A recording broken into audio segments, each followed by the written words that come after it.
破壊、パーゲー、島崎藤村。第一章、제1장。1、蓮華寺では下宿を兼ねた。瀬川牛松が急に宿替えを思い立って借りることにした部屋というのは、その繰り続きにある2階の角のところ。1、랭게지에서는 하숙을 겸했다. 새가와 우시마츠가 갑자기 숙소를 바꾸기로 생각해 빌리기로 한 방이라는 건 그 살림집에 이어진 2층 모퉁이. 테라와 신슈, 시모미노치고리, 이야마마치, 니주난카데라노 히토츠. 신슈に付属する戸説で、ちょうどその2階の窓に寄りかかって眺めると、イチョウの大木を隔てて、飯山の町の一部分も見える。절은 신슈, 시모미노치고리, 이야마마치 20몇 개 절의 하나. 진종에 부속된 고찰로 바로 그 2층 창문에 기대 바라보니 은행나무 거목을 건너 이야마의 동네 일부분도 보인다. 사스가 신슈 나이지노 묵교노치. 古代を目の前に見るような小都会。奇異な北国風の矢作り。板吹きの屋根。または陶器の雪よけとして使用する特別の軒びさしから、ところどころに高く現れた寺院と樹木の梢まで。すべて古めかしい町のありさまが、香の煙の中に包まれて見える。과연 신슈 제1의 불교의 땅. 고대를 눈앞에 보는 듯한 소도시, 기이한 북쪽 나라풍의 집구조, 판자지붕 또는 동절기의 제설로 사용하는 특별한 처마부터 곳곳에 높이 드러난 사원과 수목의 우둥지까지 모두 예스러운 동네 모습이 향의 연기 속에 쌓여 보인다. ただひときわ目立ってこの窓から望まれるものといえば、現に牛松が奉祝しているその小学校の白く塗った建物であった。그저 유달리 눈에 띄게 이 창문에서 볼 수 있는 거라고 하면 현재 우시마츠가 봉직하고 있는 그 초등학교의 하얗게 칠한 건물이었다. 우시마츠가 야도가에 오모이 탔다のは、実は甚だ不快に感じることが今の下宿に起こったからで、もっともまかないでも安くなければ誰もこんな部屋に満足するものはなかろう。우시마츠가 숙소를 바꾸기로 생각하게 된 것은 실은 몹시 불쾌하게 느끼는 것이 지금의 하숙집에 일어났기 때문으로. 하긴 식사 제공이라도 싸지 않으면 아무도 이런 방에 만족하는 자는 없을 것이다.壁は壁紙で張り詰めて、それがすすけて茶色になっていった。粗末な床の間、上表具の地区、他には古びた火鉢が置いてあるばかりで、なんとなく呼ばなれた静かな僧帽であった。それがまた小学教師という牛松の今の境遇に移って、妙にわびしい感じを起こさせもする。벽은 벽지로 도배하고 그게 그을려 갈색이 되어 있었다. 조잡한 도코노마, 종이표구의 족자, 그 외에는 낡은 화로가 놓여 있을 뿐 어쩐지 탈속한 고요한 승방이었다. 그게 또 초등학교 교사인 우시마츠의 지금의 처지에 비춰 묘하게 쓸쓸한 느낌을 불러일으키기도 한다. 今の下宿にはこういうことが起こった。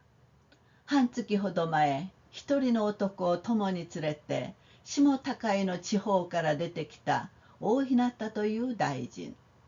飯山病院へ入院のためとあって、しばらく腰掛けに泊まっていたことがある。入院は間もなくであった。지금의 하숙집에서는 이런 일이 일어났다.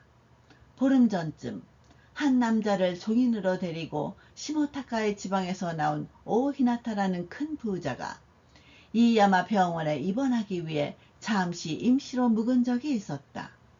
입원 바로 전이었다. 모토요리 나이쇼와 요시, 묘室は第一棟、看護婦の肩にかかって長い廊下を行ったり来たりするうちには、おのずと豪奢が人の目にもついて、誰が嫉妬で噂するともなく、あれはエタだということになった。원래 형편이 좋아 병실은 1등실. 간호사 어깨에 매달려 긴 복도를 왔다 갔다 하는 사이에는 자연히 호사가 남의 눈에도 띄어 누가 질투심에 소문을 퍼뜨린다할 것도 없이 저건 에타다 라고 하게 되었다. たちまち多くの病室へ伝わって患者はそうだっち。放逐してしまえ、今すぐ。それができないとあらば我々こぞってご免を被る。と腕まくりして院長を脅かすという騒動。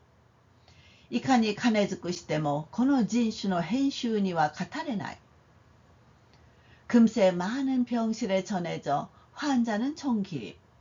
내쫓아버려 지금 당장.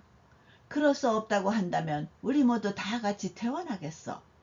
라며 팔을 걷어붙이고 원장을 위협하는 소동. 아무리 돈이 다라고 해도 이 인종의 외고집에는 이길 수 없다.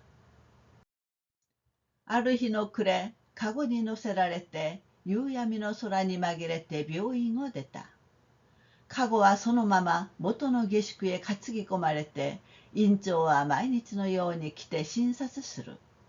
さあ、今度は下宿の者が承知しない。어느 날 저녁 카마를 타고 땅거미가 진 어둠을 틈타 병원을 나왔다. 카마는 그대로 원래의 하숙집으로 메고 들어가 원장은 매일같이 와서 진찰한다. 그런데 이번에는 하숙집 사람들이 승낙하지 않는다. ちょうど牛松が一日の務め終わって疲れて宿へ帰った時は一度神さんを出せとわめき立てるところ、不浄だ不浄だのばりは無遠慮な客の唇をついて出た。마침 우시마츠가 하루의 근무를 마치고 지쳐 숙소로 돌아왔을 때는 일동 주인 나와라 하고 함성을 질러대는 참. 부정하다 부정하다라는 욕설은 제멋대로인 손님의 입술을 뚫고 나왔다. 부정하다 또한 나한다. 또 우시마츠와 고코로니 기도때影ながらあの大日向の不幸せを哀れんだり、いわれのないこの日にが使いを嘆いたりして、エタの種族の悲惨な運命を思い続けた。牛松もまたエタなのである。부정하다니 무슨? 하고 우시마츠는 마음으로 분노하고 남몰래 그 오히나타의 불행을 불쌍히 여기거나 생트집을 잡는 이 빈 취급을 개탄하거나 해서 에타 종족의 비참한 운명을 계속 생각했다. 우시마츠도 또한 에타인 것이다. 見たところ牛松は純粋な北部の信州人。佐久小さ型あたりの岩石の間に成長した若者の一人とは誰の目にも受け取れる。보아하니 우시마츠는 순수한 북부의 신슈 사람. 사쿠 치사가타 부근의 암석 사이에서 성장한 젊은이의 한 명이라고는 누가 봐도 받아들여진다. 正教員という格につけられて学力優等の卒業生として長野の師範校を出たのはちょうど22の年の春。世の中へ突き出されるすぐに牛松はこの飯山へ来た。정교원이라는 자격을 얻어 학력 우등의 졸업생으로서 나가노의 사범학교를 나온 건 딱 22살 나이의 봄. 세상 속으로 넘겨져 바로 우시마츠는 이 이야마로 왔다. それから足掛け3年目の今日、牛松はただ熱心な青年教師として飯山の町の人に知られているのみで、実際エタである新平民であるということは誰一人として知る者がなかったのである。그로부터 햇수로 3년째인 오늘, 우시마츠는 열정적인 청년 교사로서 이야마 동네 사람에게 알려져 있을 뿐 실제가 에타인 신평민이라는 건 누구 하나 아는 이가 없었다. では、いつ引っ越していらっしゃいますかと声をかけて入ってきたのは蓮華寺の住職の連れ合い。年の頃50前後。茶色小紋の羽織を着て、痩せた白い手に数珠を持ちながら、牛松の前に立った. 그럼 언제 이사 오세요? 하고 말을 걸며 들어온 건 랭게지 주지 스님의 배필. 나이는 50안팎. 갈색 잔무늬의 하오리를 입고 마른 흰 손에 염주를 들고서 우시마츠 앞에 섰다. 土地の習わしから奥様と崇められているこの右発の尼は、昔者として多少教育もあり、都の生活もまんざら知らないでもないらしい口の利きぶりであった。그 지방의 관습으로 사모님이라며 존경받는 이 머리 기른 여승은 옛날 사람으로서 다소 교육도 있고 도시 생활도 전혀 모르는 것도 아닌 듯한 말투였다. 世話好きな性質を額に表して、かすかな声で口癖のように念仏して、相手の返事を待っている様子。챙겨주기 좋아하는 성질을 이마에 드러내고 가는 목소리로 입버릇처럼 염불하며 상대의 대답을 기다리고 있는 모습. その時、牛松も考えた。明日にも今夜にもと言いたい場合ではあるが、さて、差し当たって引っ越しするだけの金がなかった。実際持ち合わせは40銭しかなかった。그때 우시마츠도 생각했다. 내일이라도 오늘 밤에라도 하고 말하고 싶은 상황이나 정작 당장 이사할 만한 돈이 없었다. 실제로 가진 돈은 40돈밖에 없었다. 40銭で引っ越しのできようはずもない。今の下宿の払いもしなければならぬ。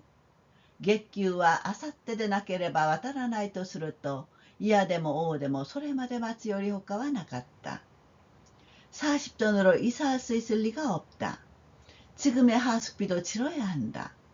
월급은 모레가 되어야 받을 수 있으니 싫든 좋든 그때까지 기다리는 수밖에 없었다. こうしましょう。あさっての昼過ぎということにしましょう。あさってと奥様は不思議そうに相手の顔を眺めた。あさって引っ越すのはそんなにおかしいでしょうか。牛松の目は急に輝いたのである。이렇게 하시지요. 모레 오후에 하기로 하겠어요. 모레? 하고 사모님은 이상한 듯이 상대 얼굴을 바라보았다. 모레 이사하는 건 그렇게 이상한가요? 우시마츠의 눈이 갑자기 빛났다. あれでも、あさっては28日じゃありませんか。別におかしいということはございませんがね。私はまた月が変わってからいらっしゃるかと思いましてさ。これは大きにそうでしたな。実は私も急に引っ越しを思い立ったものですから。と何気なく言い消して、牛松はわざと話を変えてしまった。하지만 모레는 28일이잖아요. 별로 이상한 건 없는데요. 저는 또 달이 바뀌고 나서 오실까 했어요. 이건 정말 그랬네요. 실은 저도 갑자기 이사를 생각했어요. 라며 태연이 말을 취소하고 우시마츠는 일부러 말머리를 돌려버렸다. 下宿の出来事は激しく胸の中を騒がせる。それを聞かれたり話したりすることはなんとなく心に恐ろしい。何か得たに関したことになるといつもそれを避けるようにするのがこの男の癖である。ナミアミダブと口の中で唱えて奥様は別に深く掘って聞こうともしなかった。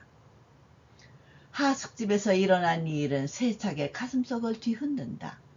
그걸 내게 묻거나 이야기하는 건 어쩐지 마음에 두렵다. 뭔가 에타에 관한 것이면 항상 그걸 피하도록 하는 게 이 남자의 버릇이다. 나미아미 답을 하고 입안에서 읊으며 사모님은 별로 깊이 캐물으려고도 하지 않았다. 2. レンゲジを出たのは5時であった。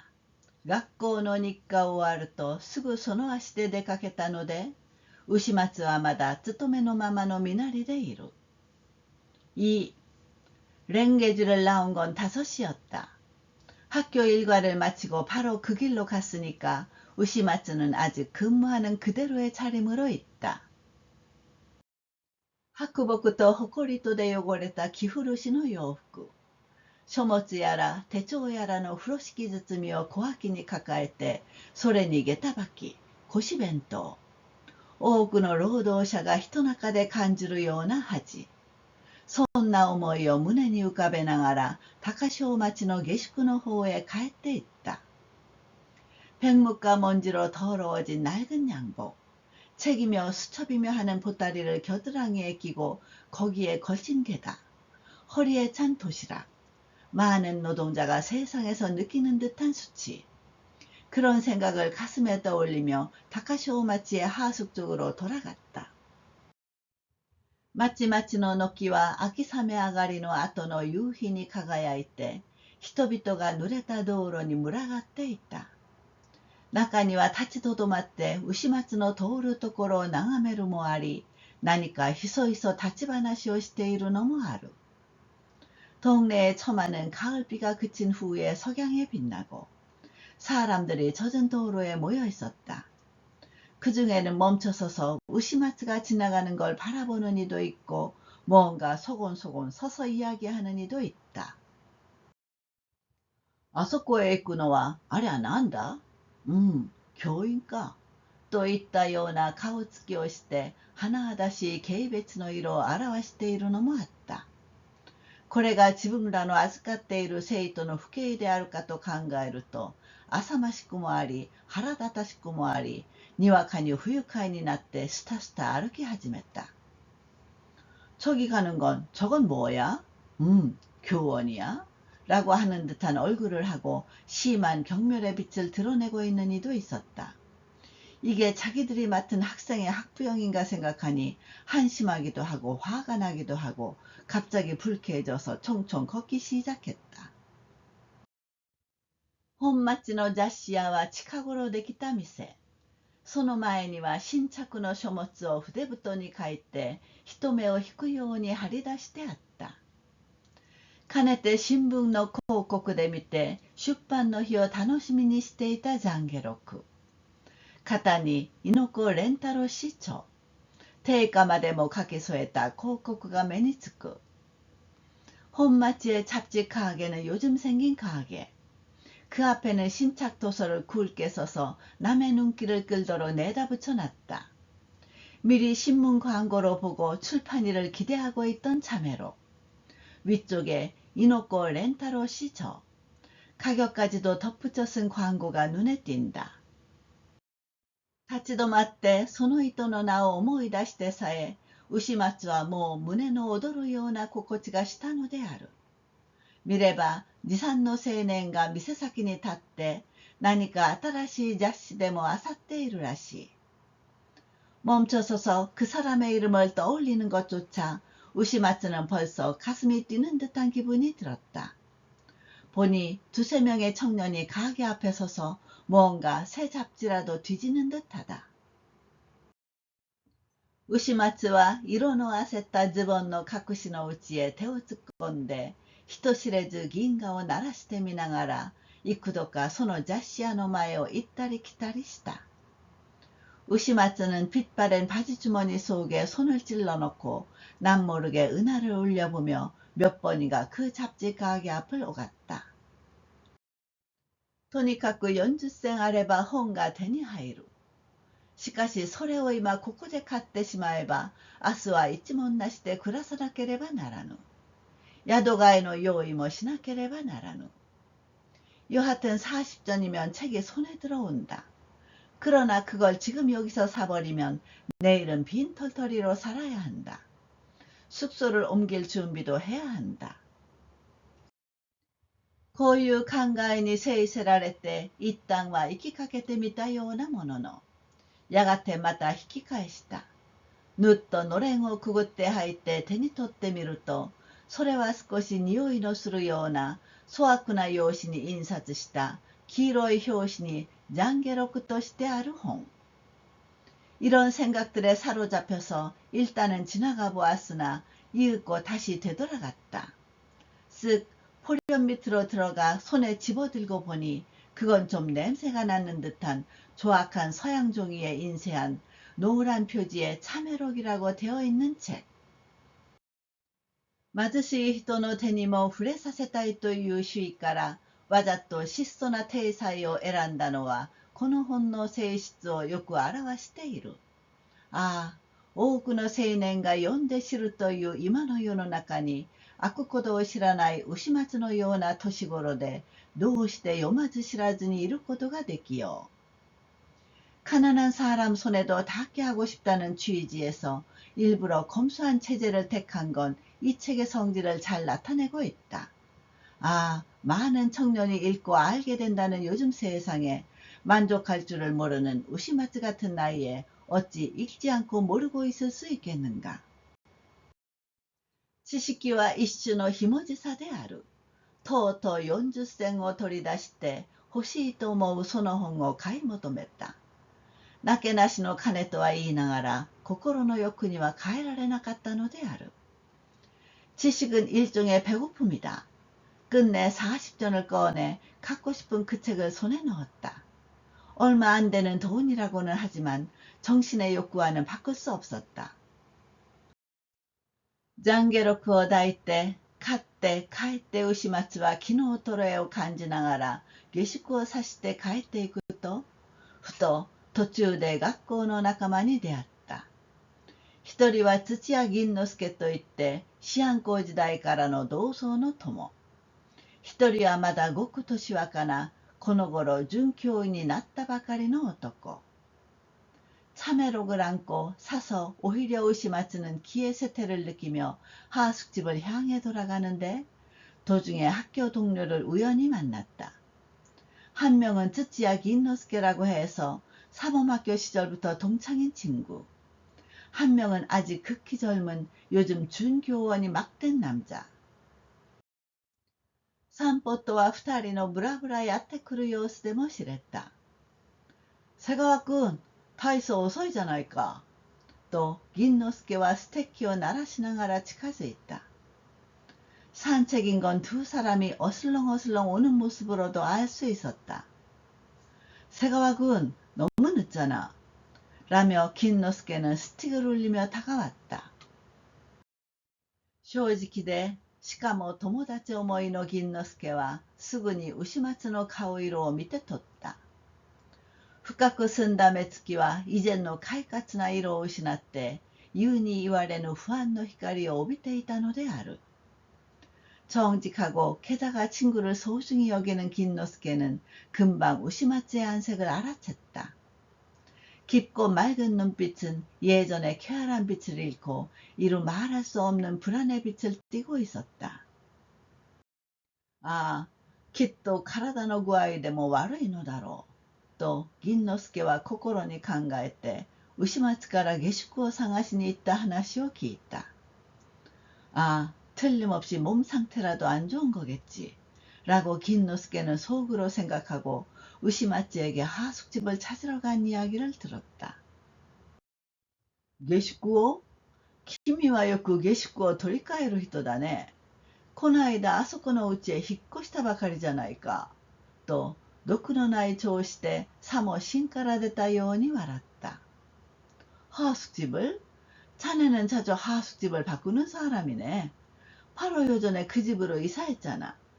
하고 도끼 없는 말투로 잠옷 마음에서 우러나온 듯이 웃었다. その時、牛松の持っている本が目についたので、銀之助はステッキを小脇に挟んで、見せろという言葉と一緒に右の手を差し出した。これかねと牛松は微笑みながら出してみせる。장계록か。と准教員も銀之助のそばに寄り添いながら眺めた。그때 우시마츠가 들고 있는 책이 눈에 띄기에 긴노스케는 스틱을 옆구리에 끼고 보여줘 라는 말과 함께 오른손을 내밀었다. 이거 말이야? 하고 우시마츠는 미소 지으며 내보인다. 참외록이네. 라며 준교원도 긴노스케 곁에 다가서며 바라보았다. 相変わらず君は猪子先生のものが好きだ。こう銀之助は言って黄色い本の表紙を眺めたり、ちょっと中を開けてみたりして、여전히 자네는 이노코 선생님 걸 좋아하는군. 이렇게 긴노스케는 말하고 노란 책 표지를 바라보거나 잠깐 안을 한번 열어보거나 하며, 소소 신聞の広告にもあったっけ。へえ、こんな本かい。こんな質素な本かい。まあ、君のは愛読を通り越して崇拝の方だ。ははははは。よく君の話には猪子先生が出るからね。さぞかしまた聞かせられることだろうな。バカ言いたまえ。と牛松も笑ってその本を受け取った。그래 그래. 신문 광고에도 있었지. 이런 책이야? 이런 검소한 책이야? 글쎄, 자네 건 애독을 넘어서 숭배 쪽이야. 하하하하하. 자네 말에는 이노코 선생님이 자주 나오니까 필시 또 듣게 되겠지. 바보 같은 소리 마시게. 하고 우시마츠도 웃으며 그 책을 받아들었다. ユーモアの群れは低く集まってきて、あそこでもここでももうちらちら明かりがつく。牛松はあさってあたり蓮華寺へ引っ越すという話をしてこの友達と別れたが、やがて少し行って振り返ってみると、銀之助は往来の片隅に佇んだままじっとこちらを見送っていった。저녁 안개에 무리는 낮게 모여와 저기서도 여기서도 벌써 반짝반짝 등불이 켜진다. 우시마츠는 모레쯤 랭게지로 이사간다는 이야기를 하고 이 친구와 헤어졌는데, 이윽고 조금 가서 뒤돌아보니 긴노스케는 거리 한쪽에 멈춰선 채로 가만히 이쪽을 배웅하고 있었다. 한쪽ばかり行ってまた振り返ってみると、まだ友達は同じところに佇んでいるらしい。夕げの煙は街の空をこめて、しょんぼりとした友達の姿も黄昏れて見えたのである。반구역쯤 가서 다시 뒤돌아보니 아직도 친구는 같은 곳에 멈춰서 있는 것 같다. 저녁밥 짓는 연기가 동네 하늘을 뒤덮고 쓸쓸한 친구의 모습도 황혼에 젖어 보였다. 3. 高潮町の下宿近く来た頃には鐘の声がおちこちの空に響き渡った。寺々の宵のお勤めは始まったのであろう。3. 다카쇼마치의 하숙집 가까이 왔을 무렵에는 종소리가 하늘 여기저기에 울려 퍼졌다. 절들의 초저녁 근행이 시작되었을 것이다. ちょうど下宿の前まで来ると、あたりを戒める人足の声も聞こえて、提灯の光に宵闇の道を照らしながら、一丁の籠が担がれて寝るところであった。하숙집 바로 앞까지 오자 주위를 경계하는 인부 소리도 들리고 등불빛으로 땅거미가 낀 길을 비추며 가마 하나가 실려나가는 잠이었다. 아, 大臣が忍んで出るのであろう。と牛松は哀れんで黙念としてそこに突っ立って見ているうちに、いよいよそれとは付き添いの男で知れた。아, 큰 부자가 몰래 나가는 거겠지. 하고 우시마츠는 연민하며 말없이 거기에 우두커니 서서 보고 있는 사이에 마침내 그건 수발드는 남자라고 알게 되었다. 同じ宿にいたとは言いながら、随所牛松は大日向を見かけたことがない。ただ、付き添いの男ばかりは、よく薬の瓶などを下げて、出たり入ったりするところを見かけたのである。같은 숙소에 있었다고는 하지만, 여태까지 우시마츠는 오히나타를 한 번도 본 적이 없다. 단지 수발드는 남자만은 자주 약병 같은 걸 들고 들락날락하는 모습을 볼 수 있었다. その雲をつくような大男が今尻はしょりで主人を保護したり人足を指図したりする海外使者。그 하늘을 찌를 만큼 큰 남자가 지금 옷자락을 걷어지르고 주인을 보호하거나 인부를 지휘하거나 하는 바지런함。得たの中でも卑しい身分のものと見え、そこに立っている牛松を同じ輩とは夢にも知らないで、妙に人をはばかるような様子して、ちょっと会釈しながらそばを通り抜けた。에타 중에서도 비천한 신분인 자로 보여 거기에 서 있는 우시마츠를 같은 종족이라고는 꿈에도 모르고 묘하게 남을 꺼리는 듯한 모습으로 잠깐 끄덕이며 옆을 지나갔다. 토구치に神さん、ごきげんようの声も聞こえる。見れば下宿のうちはなんとなく騒々しい。人々は月光したり憤慨したりして、いずれも聞こえよがしに罵っている。 문간의 여주인이 안녕히 가세요 하는 소리도 들린다. 보니 하숙 집안은 어쩐지 소란스럽다. 사람들은 격앙되거나 분개하거나 해서 모두 들으라는 듯이 욕하고 있다. 아리가또 존지마스, 손나라오 기어츠케 나스때. 또また 가미상과 카고노 소바에 가케寄って 있다. 카고노 우치의 人は何とも答えなかった. 우시마츠와 黙って立った. 미루미루 가츠가레테 내다のである. 감사합니다. 그럼 조심하세요. 하고 여주인은 다시 가마 쪽으로 달려가 말했다. 가마 속 사람은 뭐라고도 대답하지 않았다. 우시마츠는 입 다물고 섰다. 순식간에 메고 나갔다. 자마 미양아래. これが下宿の人々の最後に挙げた外貨であった。牛松が少し青ざめた顔をして下宿の軒をくぐって入った時はまだ人々が長い廊下に群がっていた。꼴 좋다. 이게 하숙인들이 마지막에 올린 개가였다. 우시마츠가 약간 창백한 얼굴로 하숙집 처마를 통과해 들어갔을 때는 아직 사람들이 긴 복도에 모여 있었다. いずれも感情を抑えきれないという風で肩をいからして歩くもあり、板の間を踏み鳴らすもあり、中には塩をつかんで庭にまき散らすやじ馬もある。神さんは火打ち石を取り出して、清めの火と言ってカチカチ音をさせて騒いだ。모두 감정을 억제할 수 없다는 식으로 어깨를 으쓱거리며 걷는 자도 있고, 마룻바닥을 쿵쿵 구르는 자도 있고, 그 중에는 소금을 집어 정원에 흩뿌리는 덩다리도 있다. 여주인은 부싯돌을 꺼내 부정을 없애는 불이라며 탁탁 소리를 내어 법석댔다. 아와레미, 오소레, 치지노思いは 激しく始末の胸中を往来した。病院から追われ、下宿から追われ、その残酷な取り扱いと恥ずかしめとを受けて、黙って担がれていくあの大臣の運命を考えると、さぞ籠の中の人は嘆きの난다に無線だであろう。연민, 공포, 각가지의 생각이 격렬하게 우시마츠의 가슴속을 오갔다. 병원에서 쫓겨나고 하숙집에서 쫓겨나고 그 참혹한 대우와 치욕을 받고 말없이 타고 가는 저 큰 부자의 운명을 생각하면 필시 가마속 사람은 비탄에 피는 물로 목이 메었을 것이다. 大日向の運命はやがてすべての枝の運命である。思えば一言ではない。長野の四半光時代からこのいい山に宝飾の実となったまで。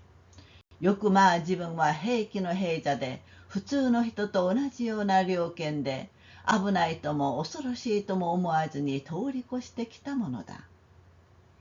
오히나타의 운명은 그대로 모든 에타의 운명이다. 생각하면 남의 일이 아니다.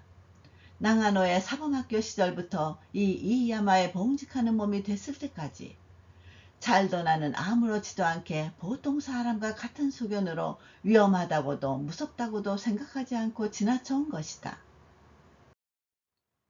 こうなると胸に浮かぶは父のことである。父というのは今僕をして烏帽子ヶ岳のふもとに牛を飼って忍者のような寂しい生涯を送っている。牛松はその西の入り牧場を思い出した。その牧場の番小屋を思い出した。이렇게 되면 가슴에 떠오르는 건 아버지다. 아버지는 지금 목불을 하며 에보시 산기슭에 소를 기르고 은자 같은 쓸쓸한 생애를 보내고 있다. 우시마츠는 그 니시노이리 목장을 떠올렸다. 그 목장의 파수막을 떠올렸다. お父さん、お父さん、と口の中で呼んで自分の部屋をあちこちあちこちと歩いてみた。ふと父の言葉を思い出した。아버지, 아버지 하고 입속으로 부르며 자기 방을 이리저리 걸어보았다. 문득 아버지의 말이 떠올랐다. 하지메테 우시마츠가 오야노 시카を離れるとき、父は一人息子の前途を深く案じるという風で、さまざまな物語をして聞かせたのであった。その時だ。一族の祖先のことも言い聞かせたのは、처음 우시마츠가 부모스라를 떠날 때 아버지는 외아들의 앞길을 깊이 걱정하는 모습으로 갖가지 이야기를 들려주었다. 그때다. 일족의 조상에 관한 이야기도 들려준 것은 東海道の沿岸に住む多くのエタの種族のように、朝鮮人、シナ人、ロシア人、または名も知らない島々から漂着したり、帰化したりした異邦人の末とは違い、その血統は昔の武士のお中度から伝わったもの。貧苦こそすれ、罪悪のために汚れたような家族ではないと言い聞かせた。동해도 연안에 사는 많은 에타 종족처럼 조선인, 중국인, 러시아인 또는 이름 모를 섬에서 표착하거나 귀한 이방인들의 자손과는 달리 그 혈통은 옛 무사의 패전병에서 전해진 것, 가난할지언정 죄악으로 더럽혀진 가족은 아니라고 일러주었다. 父はまた付け足して世に出て身を立てるエタノコの秘訣。ただ一つの望み、ただ一つの手立て。それは身の素性を隠すより他にない。아버지는 또 덧붙여서 세상에 나가 출세하는 애타 자손의 비결. 단 하나의 희망, 단 하나의 방법. 그건 몸의 내력을 숨길 수밖에 없다. たとえいかなる目を見ようと、いかなる人に巡り合おうと、決してそれとは打ち明けるな。一旦の怒り、悲しみにこの戒めを忘れたら、その時こそ世の中から捨てられたものと思え。こう父は教えたのである。비록 어떤 상황에 처해도 어떤 사람을 만나도 절대로 그렇다고 털어놓지 마라. 한때의 분노, 비애 때문에 이 훈계를 잊으면 그때야말로 세상에서 버림받는다고 생각해라. 이렇게 아버지는 가르쳤다. 一生の秘訣とはこの通り簡単なものであった。隠せ。戒めはこの一言で尽きた。しかしその頃はまだ無我夢中。親父が何を言うかぐらいに聞き流して、ただもう勉強ができるという嬉しさに家を飛び出したのであった。일생의 비결이란 이처럼 간단한 것이었다. 숨겨라. 훈계는 이 한마디가 다였다. 하지만 그 무렵은 아직 철이 없어서 아버지가 무슨 말을 하는 거야? 정도로 흘려듣고 그저 이제 공부를 할 수 있다는 기쁨에 집을 뛰쳐나갔었다. 楽しい空想の時代は父の戒めも忘れがちに過ぎた。急に牛松は子供から大人に近づいたのである。急に自分のことが分かってきたのである。즐거운 공상의 시대는 아버지의 훈계도 자주 잊고 지나갔다. 갑자기 우시마츠는 아이에서 어른에 가까워진 것이다. 갑자기 자신에 관한 것을 알게 된 것이다. まあ、面白い隣の家から面白くない自分の家へ移ったように感じるのである。今は自分から隠そうと思うようになった。좀 재미있는 옆집에서 재미없는 내 집으로 옮겨간 것처럼 느끼는 것이다. 지금은 스스로 숨기려고 생각하게 되었다. 시青の今朝に畳の上へ倒れてしばらく牛松は身動きもせずに考えていたが、やがて疲れが出て眠ってしまった。さあ、벌러덩 타다미 위에 쓰러져 잠시 우시마츠는 꼼짝도 하지 않고 생각에 잠겼는데 이윽고 피로가 나와 잠들어 버렸다. ふと目が覚めて部屋の中を見回したときはつけておかなかったはずのランプが寂しそうに照らして夕飯の膳も片隅に置いてある。自分はまだ洋服のまま。牛松の心持ちには1時間여も眠ったらしい。문득 잠에서 깨 방 안을 둘러보았을 때는 분명 켜두지 않았을 램프가 쓸쓸한 듯 비치고 저녁상도 한쪽 구석에 놓여 있다. 나는 아직도 양복 그대로. 으시마츠의 기분에는 1시간 남짓이나 잠든 것 같다. 戸の外にはしぐれの降り注ぐ音もする。起き直って買ってきた本の黄色い表紙を眺めながら젠を手前へ引き寄せて食った。문 밖에는 지나가는 비가 내리쏟아지는 소리도 난다. 일어나 바로 앉아 사온 책의 노란 표지를 바라보면서 상을 앞으로 끌어당겨 먹었다. お鉢の蓋を取って集め飯の匂いを嗅いでみると、牛松はもう短足してしまって、そこそこにして젠を押しやったのである。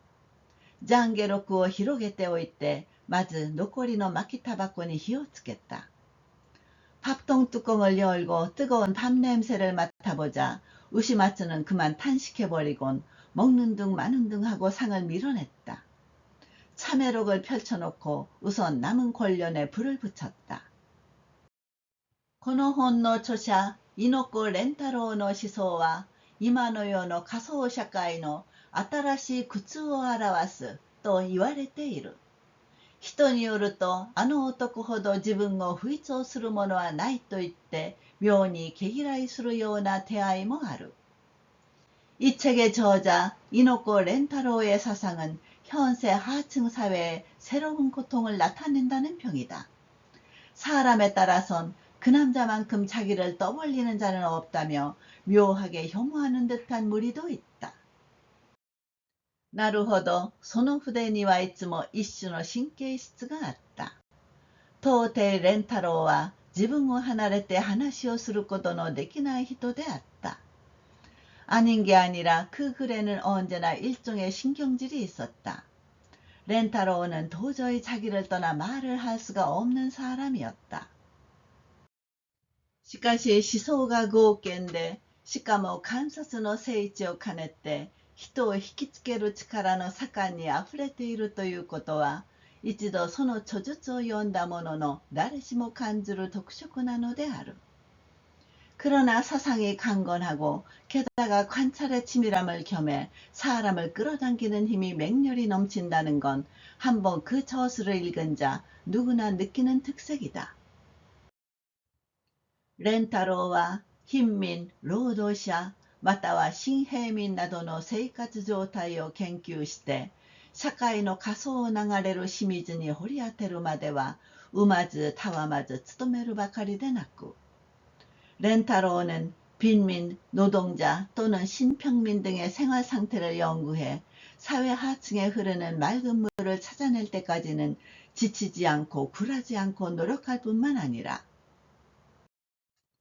またそれを読者の前に突きつけて右からも左からも解き明かして飲み込めないと思うことは何度繰り返しても読者のお腹の中に置かなければ承知しないというやり方であった。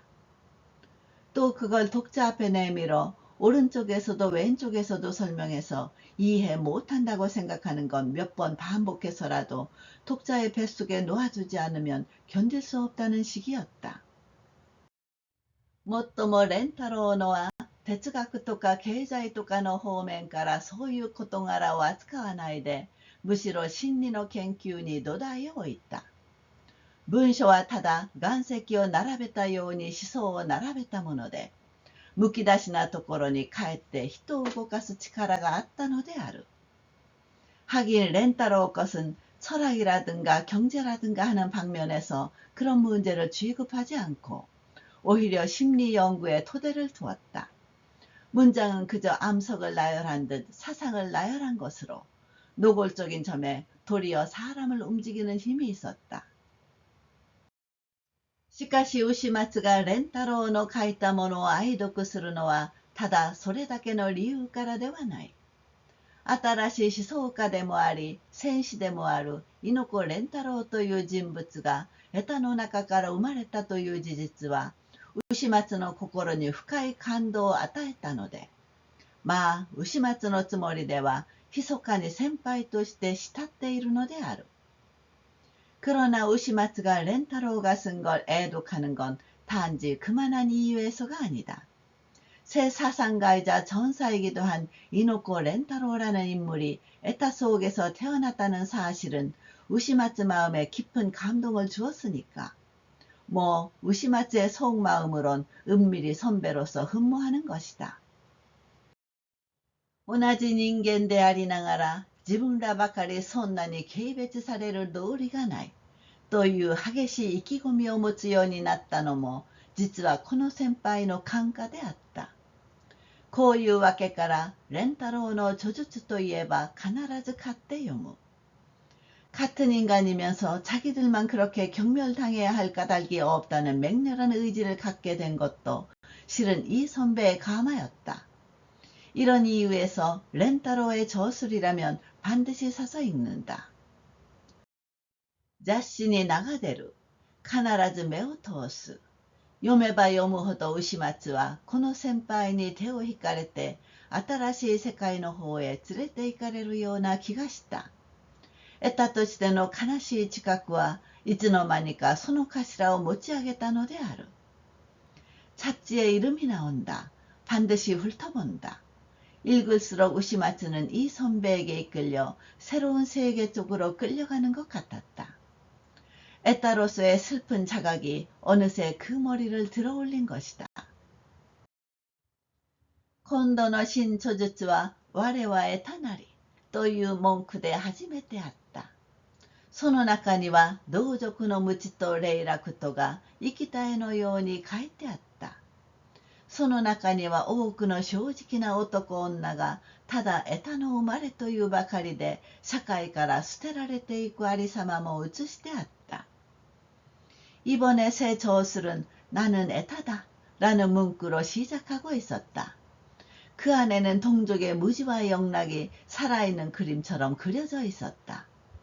그 안에는 많은 정직한 남녀가 그저 에타태생이라는 것만으로 사회로부터 버려져가는 상황도 담겨 있었다.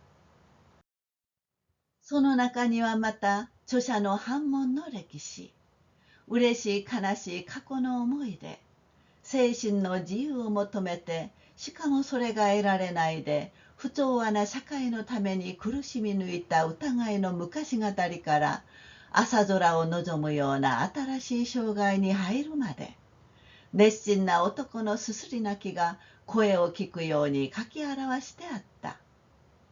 그 안에는 또 저자가 범민한 역사, 기쁘고 슬픈 과거의 추억, 정신의 자유를 찾아 게다가 그걸 얻을 수 없어 조화롭지 못한 사회 때문에 내내 괴로워했던 의문의 옛날 이야기부터 아침 하늘을 바라보는 듯한 새로운 생애에 들어갈 때까지 열렬한 남성의 흐느끼는 소리가 들리듯 쓰여 있었다.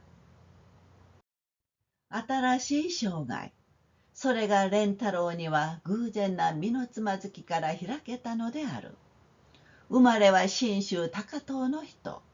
古い江田の家柄ということは、ちょうど長野の師範校に心理学の講師として来ていた頃、牛松がまだ入学しない前、同じ南信の地方から出てきた二三の生徒の口から漏れた。새로운 생애, 그것이 렌타로에게는 우연한 자신의 좌절로부터 열렸다. 태생은 신슈 다카토 사람. 오래된 에타 집안이라는 건 마침 나가노 사범학교에 심리학 강사로 와 있던 무렵, 우시마츠가 아직 입학하기 전 같은 남신슈 지방에서 나온 두세세 학생 입에서 새어나왔다. 講師の中に先民の子がある。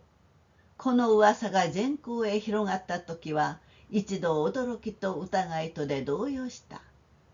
ある人は蓮太郎の人物を、ある人はその要望を、ある人はその学識を、いずれもエタの生まれとは思われないと言って、どうしても嘘だと言い張るのであった。放逐、放逐。声は一部の教師仲間の嫉妬から起こった。강사 중에 천민의 자식이 있다.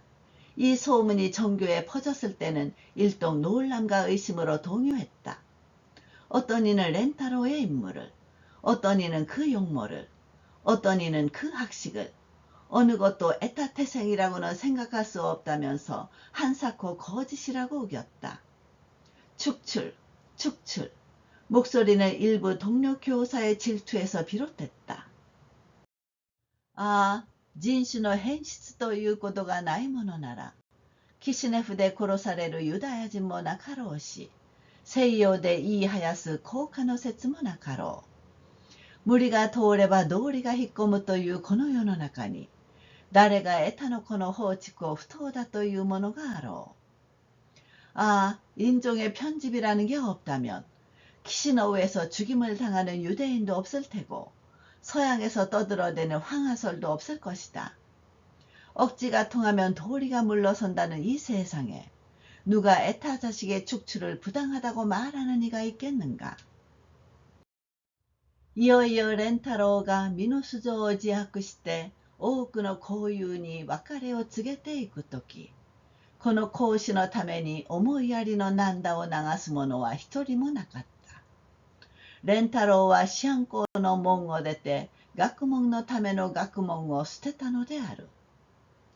마침내 렌타로우가 자기 신원을 자백하고 많은 교우에게 이별을 고하고 갈 때, 이 강사를 위해 동정의 눈물을 흘리는 이는 한 명도 없었다.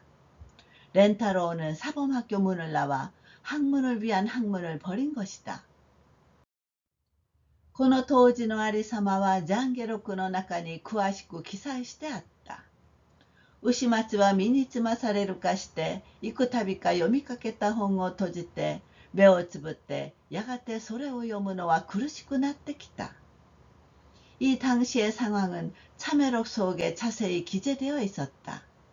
우시마츠는 나의 일인 듯 싶어 몇 번인가 읽던 책을 덮고 눈을 감고 곧 그걸 읽는 게 괴로워졌다. 思いやりは妙なもので、かえって底意を組ませないようなことがある。それにレンタロウの筆は面白く読ませるというよりも考えさせる方だ。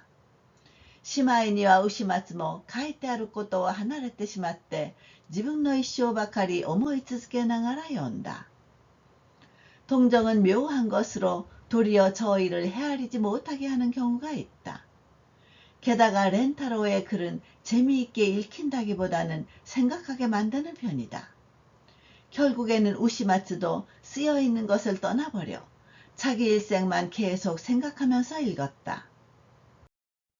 今日まで牛松が平和な月日を送ってきたのは主に少年時代からの境遇にある。そもそもは小諸の向かい町江田町の生まれ。北作の高原に散布する新平民の種族の中でもことに40校ばかりの一巻のお頭と言われる家柄であった。오늘날까지 우시마츠가 평화로운 세월을 보내온 건 주로 소년 시절부터의 환경에 있다. 애초에 고모로의 무카이마치, 에타마을 태생, 기다사쿠 고원에 흩어진 신평민 종족 중에서도 특히 40가구 정도인 일족의 우두머리라고 불리는 가문이었다. 로모리と取り手とは維新前まで先祖代々の務めであって、父はその監督の報いとして租税を免じられた上、別に淵をあてがわれた。それほどの男であるから貧苦と霊落とのため小さかった氷の方へ家を移した時にも8歳の牛松を小学校へやることは忘れなかった。옥졸과 포졸은 유신전까지 조상 대대로의 직무로 아버지는 그 감독 보수로 조세가 면제된 데다가 따로 복미를 받았다.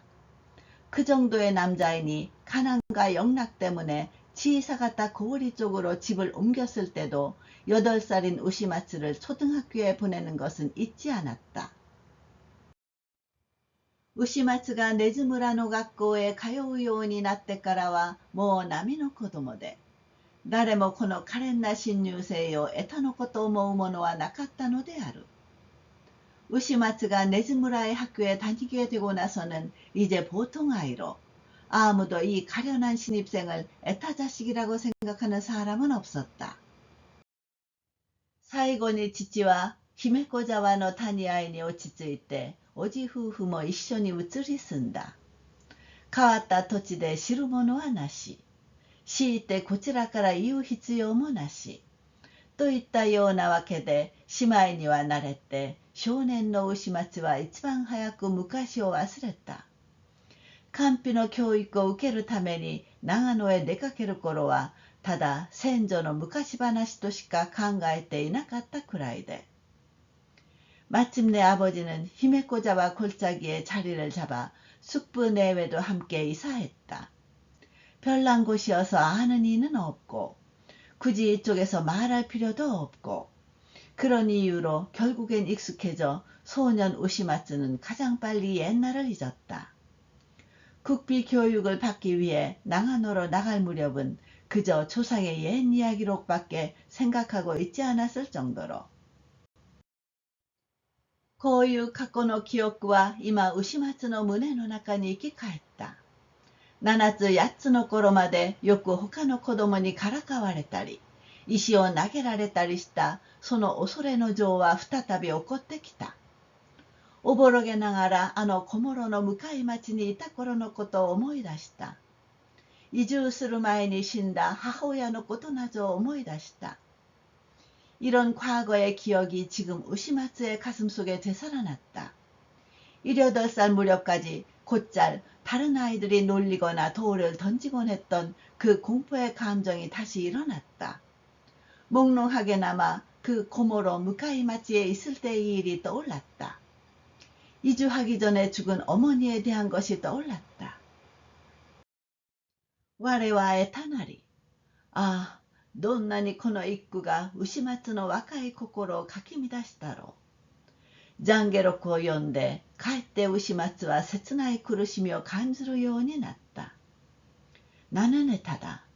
아, 얼마나 이 한마디가 우시마츠의 젊은 마음을 어지럽혔을까. 참회록을 읽고 도리어 우시마츠는 애달픈 고통을 느끼게 되었다.